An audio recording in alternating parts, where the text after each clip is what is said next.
Iran ने एक बार फिर पाकिस्तान में घुस कर मारा है। आखिरकार ईरान क्या करना चाह रहा है? ऐसे कौन से हथियार बना लिए ईरान ने जिसे दुनिया के सामने रखना चाह रहा है ईरान, और पाकिस्तान उसके लिए एक इजी टारगेट बन रहा है क्या? जियोपॉलिटिक्स में इस वक्त बहुत कुछ चल रहा है। हमेशा की तरह जानने को आपको बहुत कुछ मिलेगा। आइए जानते हैं इन खबरों को विस्तार से। स्क्रीन पर एक आर्टिकल देख रहे हैं। ईरान ने शुक्रवार देर रात पाकिस्तान में सुन्नी आतंकी संगठन जैश अल अदल के ठिकानों पर हमला किया है। इसमें एक कमांडर समेत कई मारे गए हैं। ईरानी मीडिया ईरान इंटरनेशनल इंग्लिश की रिपोर्ट के मुताबिक ईरानी सेना ने पाकिस्तान की सीमा में जैश अल अदल कमांडर इस्माइल शाह बख्श समेत कई आतंकियों को मार गिराया है। हालांकि हमला पाकिस्तान के किस शहर में किया गया है इसकी कोई जानकारी नहीं दी गई है। ईरान ने इसी तरह का हमला 16 जनवरी को भी किया था।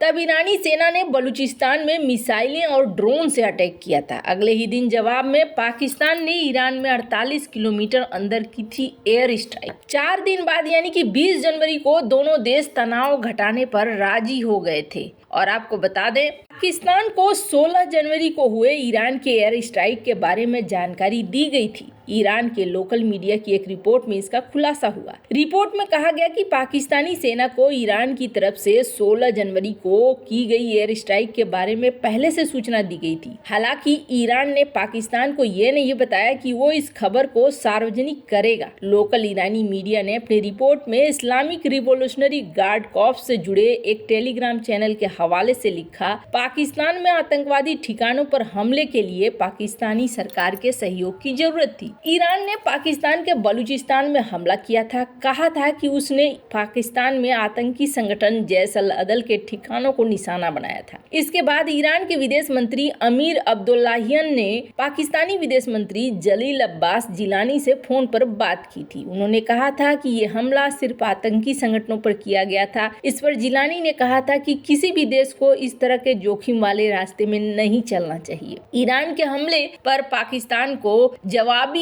कार्रवाई का पूरा हक है। ईरानी एयर स्ट्राइक के बाद पाकिस्तान एयरफोर्स ने 24 घंटे में ईरान पर हमला किए। पाकिस्तान ने ईरान में चलाए ऑपरेशन मार्ग बार सरमाचर, और पाकिस्तान के विदेश मंत्रालय ने बताया कि ऑपरेशन के तहत ईरान में बलूच लिबरेशन आर्मी के 7 ठिकानों पर हवाई हमले किए गए। इस दौरान कई आतंकियों को मार गिराया गया। एयर स्ट्राइक ईरान की सीमा में 48 किलोमीटर अंदर घुसकर की गई। पाकिस्तान की फौज ने बताया कि हमले के लिए किलर ड्रोन्स, रॉकेट, गोले बारूद, कई दूसरे तरह के हथियारों का इस्तेमाल किया गया। ईरान एक शिया बहुल देश है, जबकि पाकिस्तान में करीब 95% लोग सुन्नी हैं। पाकिस्तान के सुन्नी संगठन ईरान का विरोध करते रहे हैं। इसके अलावा बलूचिस्तान का जैश अल अदल आतंकी संगठन ईरान की सीमा में घुसकर कई बार वहां की सेना पर हमले करता रहा है। ईरान की सेना को रिवोल्यूशनरी गार्ड कहा जाता है। ईरान सरकार कई बार पाकिस्तान को आतंकी संगठनों पर लगाम लगाने की वार्निंग दे चुकी है।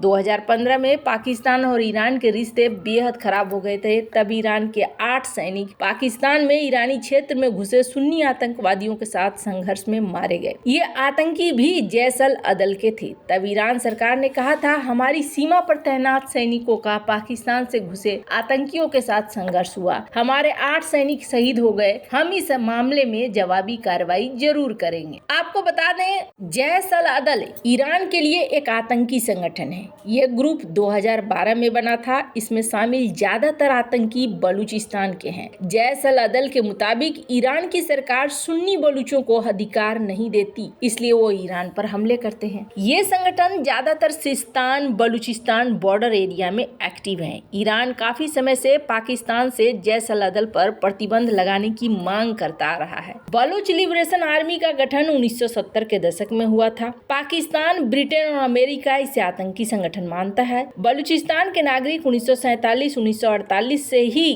खुद को पाकिस्तान का हिस्सा बनकर नहीं रहना चाहते। इनका आरोप है कि पाकिस्तान इन्हें दोयम दर्जे का नागरिक समझता है। बीएलए अलग मुल्क की मांग पर पाकिस्तान में लगातार आतंकी हमले करता रहता है। 1973 में जुल्फिकार अली भुट्टो ने भारत, इराक, अफगानिस्तान, सोवियत रूस, बलूच लिबरेशन आर्मी के समर्थन करने का आरोप भी लगाया था। तो ये दो संगठन हैं, ये दो संगठनों के कारण इन दोनों के बीच में आपस में बार बार ये लड़ाइयाँ हुआ करती है। पर आपको बता दें, जब ये हमले हो गए हैं तो इस हमले के बाद पाकिस्तान ने एक बार फिर से सवाल उठाया है। कहा जा रहा है कि फोन कॉल हुआ है और इस फोन कॉल में कहा गया है कि हमने हाल ही में एक एग्रीमेंट किया था और इस एग्रीमेंट में हमने कहा था कि एक दूसरे के साथ हम सहयोग करेंगे, इस तरीके से कोई लड़ाई नहीं होगी, तो फिर ऐसा क्यों हो रहा है। स्क्रीन पर एक आर्टिकल देख रहे हैं आप, 29 जनवरी का आर्टिकल है। ईरान पाकिस्तान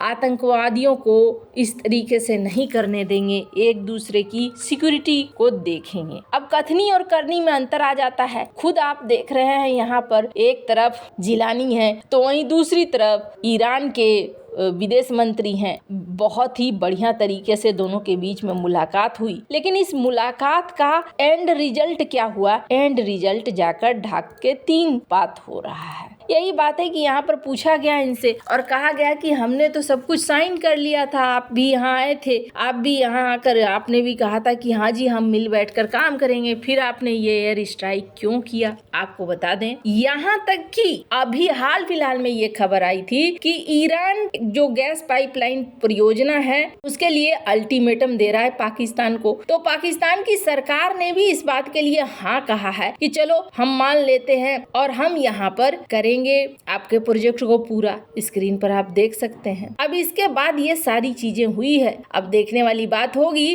कि पाकिस्तान रिप्लाई कैसे देता है। अब अचानक से ईरान ये एयर स्ट्राइक वाले मोड में क्यों जा रहा है? तो कहा जा रहा है कि ईरान ने कई तरह की मिसाइलें, कई तरह के हथियार बनाए हैं, उसे भी प्रदर्शन करने के लिए एक जगह चाहिए। हाल फिलहाल में ईरान के ऊपर अमेरिका ने आरोप लगाया है कि आप रूस को हथियार दे रहे हैं। अल मॉनिटर के एक रिपोर्ट को देख सकते हैं। ईरान का कहना है कि हमारा आर्म्स एक्सपोर्ट 40% बढ़ गया है क्योंकि हम ट्रांसफर कर रहे हैं रूस को। आपको बता दें, यही माना जा रहा है रिपोर्ट के द्वारा। वैसे तो उनके फॉरेन स्टेट ने ये कहा है, जो डिफेंस मिनिस्टर है, कि हमारा 40% तक बढ़ चुका है क्योंकि दुनिया हमसे इस वक्त ज्यादा हथियार खरीद रही है। और यही आरोप अमेरिका भी लगा रहा है। स्क्रीन पर आर्टिकल देखिए। अमेरिका ने ईरान को वार्निंग दे दी कि आप अगर रूस को देते हैं हथियार तो ये बहुत बुरा होगा,